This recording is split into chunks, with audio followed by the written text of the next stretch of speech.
Hi friends, good morning সবাইকে। আরেকটি নতুন ব্লগে সবাইকে স্বাগতম। ব্লগ উইথ মৌ চ্যানেলে আর একটা নতুন ব্লগ নিয়ে হাজির হয়ে গেছি।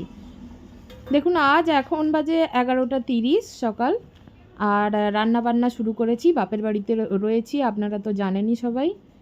ইলিশ মাছ আজকে প্রচুর রয়েছে, তাই ইলিশ মাছের টক, ইলিশ মাছের ভাজা, ইলিশ মাছের তেল পেঁয়াজ কুচি দিয়ে ভাজা, আর ইলিশ মাছের ঝোলটা এখন রান্না করছি।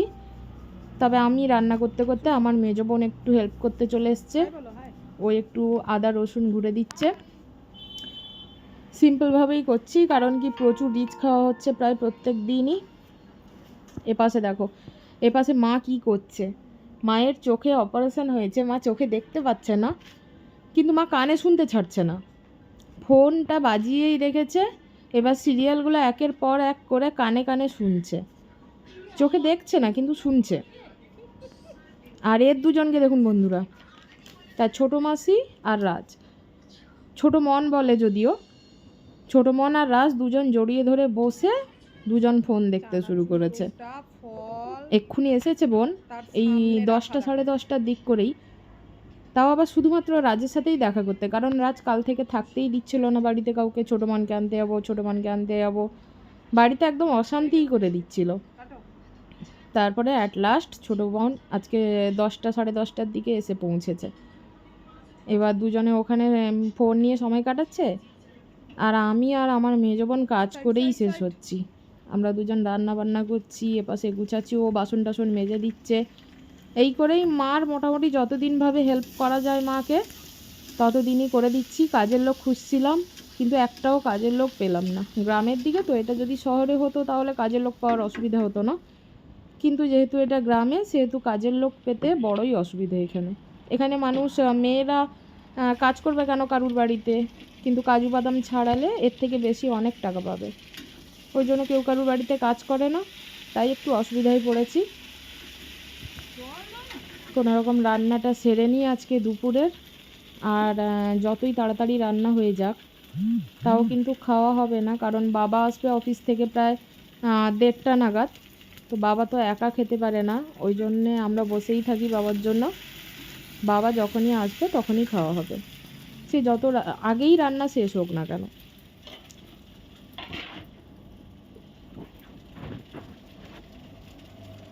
রান্নাটা কোনো রকম আলুটা ভেজেই ওতেই মশলা করে নিচ্ছি আদা রসুন দিয়ে। এদিকে দেখো, এদিকে এরা 3 মূর্তি জড়ো হয়েছে, ফোনে এডিটিং করছে। রাজ এডিটিংয়ের একটু শিখেছে, তো ওইটা আবার তার 2 মনকে শেখাচ্ছে। তারা আবার এডিটিংয়ের কিছুই জানে না, তার জন্যে রাজের কাছ থেকেই শিখছে সব কিছু। এই দেখো, মাথার উপর 2টো শিং দেখাচ্ছে। এপাশে আমার তরকারিটা হয়ে গেছে, তাই চলে এলাম। ওদের আড্ডাতে বসে গেলে আর এপাশে তরকারিটা পুড়েই যাবে,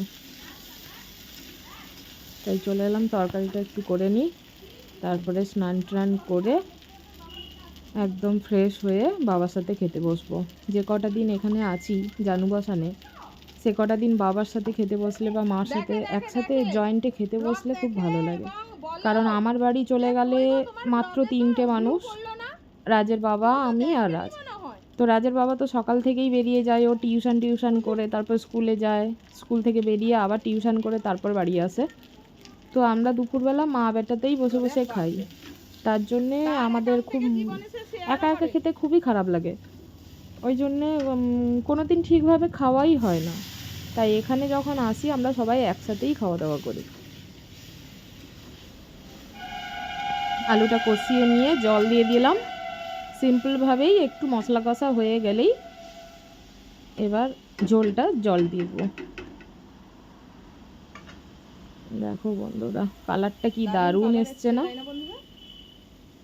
বাবার বাড়িতে আবার লঙ্কার গুঁড়ো খায়, তাই তরকারি কালারগুলো খুব সুন্দর আসে। আর আমার বাড়িতে তো কাঁচা লঙ্কার তরকারি, ওর বাবা তো কিছুতেই খাবে না, তার জন্যেই এই।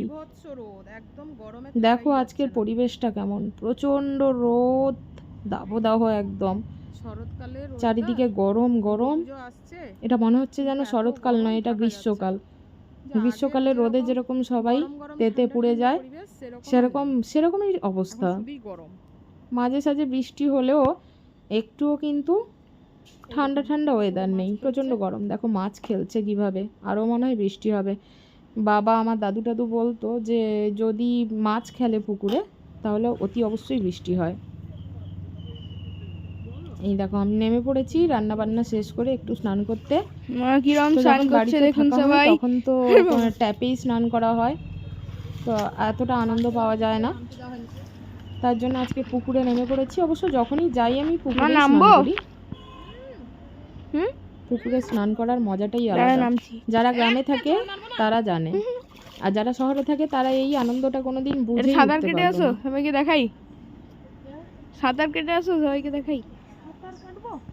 আমার ছেলে বলছে যে মা একটু সাঁতার কেটে পারবে? দেখাও না। ওকে সুইমিং শিখিয়েছিলাম আগের বছরটা, তো ওর আস্তে মামা আস্তে চলে আস্তে। যাওয়ার পর থেকে এইখানে থাকলাম। আর ওর মাসি কয়েকটা দিন তাও নিয়ে যেত, নিয়ে আসতো, কিন্তু আর তারপরে আর যাওয়া হলো না। ও সুইমিংটা বন্ধ করে দেওয়া হলো। ওর স্কিনে প্রবলেম হলো, স্কিন টিভি ধরা পড়েছে রাজের, তার জন্য এখানে মা সাঁতার ওকে আর কাটছে, আমরা সুইমিং করতে দিই না। আবার আমাদের কাছে। যদিও স্কিন টিভিটা কোনো স্কিন ডিজিজ নয়, এটা একটা টিভি রোগ যেটা ভিতরে মানে অর্গানের ভিতরে হয়ে থাকে, তো ওর স্কিনে হয়েছে ওটা।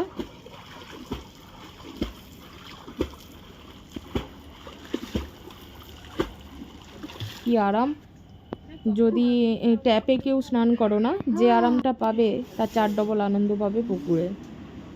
এবার দেখো সবাই মিলে খেতে বসে পড়েছি, আমার ছোট বোন, মা, বাবা সবাই বসে গেছে। আজকের জন্য এই পর্যন্তই বন্ধুরা, টাটা, নমস্কার।